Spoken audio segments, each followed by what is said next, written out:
नमस्ते दोस्तों। पति, सहेली और शक।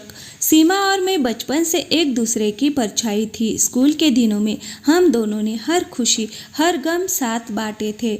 माँ हमें जुड़वा बहनें कहती और हम भी यही मानती कि हमारी लाइफ हमेशा एक दूसरे से जुड़ी रहेंगी।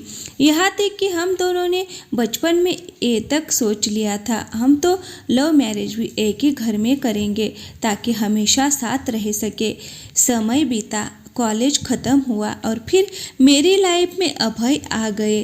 प्यार हुआ, शादी तय हुई और सबसे पहले मैंने सीमा को ही एक खबर सुनाई।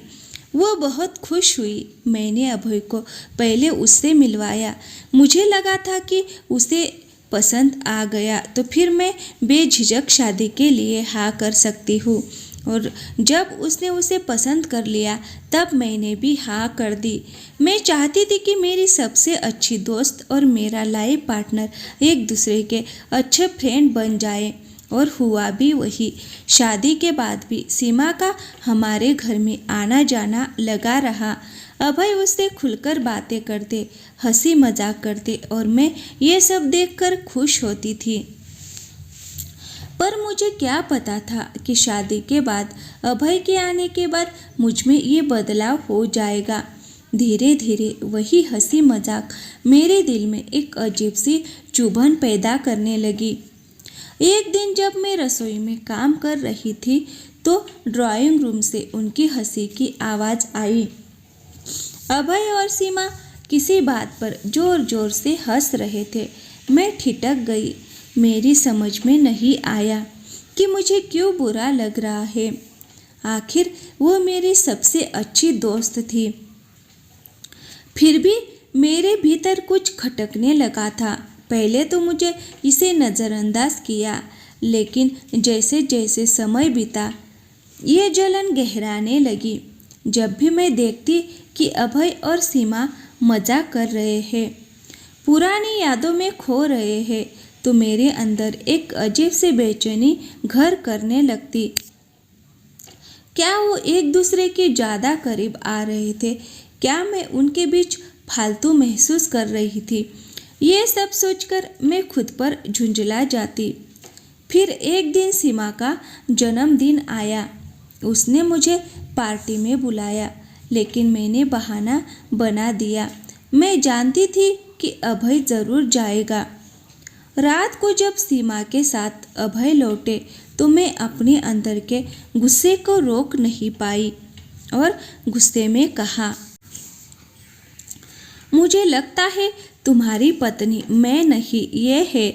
मुझसे ज़्यादा तो तुम उनके साथ समय बिताते हो। वो दोनों मेरी ये बात सुनकर दंग रह गए। सीमा को पता था कि मैंने ये मजाक में नहीं कहा। वो बिना कुछ कहे चुपचाप वहाँ से चली गई। अभय को मेरी बात से बहुत दुख हुआ। उन्होंने पहली बार मुझसे ऊंची आवाज़ में कहा, तुम्हें पता भी है तुम क्या कह रही हो? सीमा तुम्हारी सबसे अच्छी दोस्त है। लेकिन उस वक्त मैं कुछ भी सुनने को तैयार नहीं थी। मुझे बस इतना लग रहा था कि सीमा हमारे बीच आ रही है। उस दिन के बाद सीमा ने हमारे घर आना बंद कर दिया। कोई फ़ोन नहीं, कोई मैसेज नहीं। अभय कुछ दिन तक मुझसे नाराज रहे। फिर सब कुछ पहले जैसा हो गया। मुझे लगा मैंने सही किया। सीमा का न आना मेरे लिए राहत की बात थी।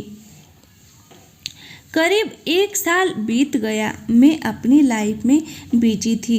इसी दौरान ना कभी अभय ने ना मैंने कभी सीमा के बारे में बात की, ना ही उसका फ़ोन आता था।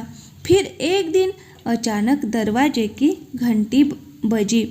मैंने दरवाज़ा खोला तो सामने सीमा खड़ी थी। उसके हाथ में शादी का कार्ड था। मैं तेरी शादी में आई थी। तुझे बुलाना तो मेरा फ़र्ज था, लेकिन सच कहूँ बुलाना नहीं चाहती थी। अभय ने कहा कि पुरानी बातें भूल जाओ, इसीलिए आई हूँ। उसे अचानक देखकर मैं सुन्न रह गई। कुछ कह नहीं पाई। फिर उसने एक हल्की मुस्कान के साथ कहा, शायद अब शादी के बाद मुझे पता चले कि उस वक्त तू क्या सोच रही थी। वह जा रही थी लेकिन मैंने उसे रोका और गले लगाया। उसने भी ज़्यादा समय नहीं लगाया मानने में। मेरे साथ बैठकर फिर बहुत बातें की। अब उसकी शादी में खूब धमाल मचाने वाली हूँ। सीमा ने और मेरे पति ने मुझे समझा। उन्हें लगा कि ऐसे बातें किसी के मन में भी उठ सकती है। अगर हमें रिश्ते बचाने और निभाने होते हैं, एक दूसरे को अच्छे से समझना होता है, चाहे वो दोस्ती हो या प्यार।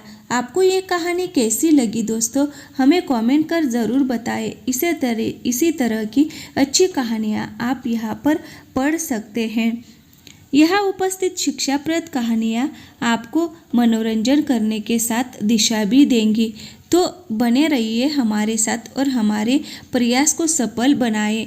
थैंक यू, धन्यवाद दोस्तों।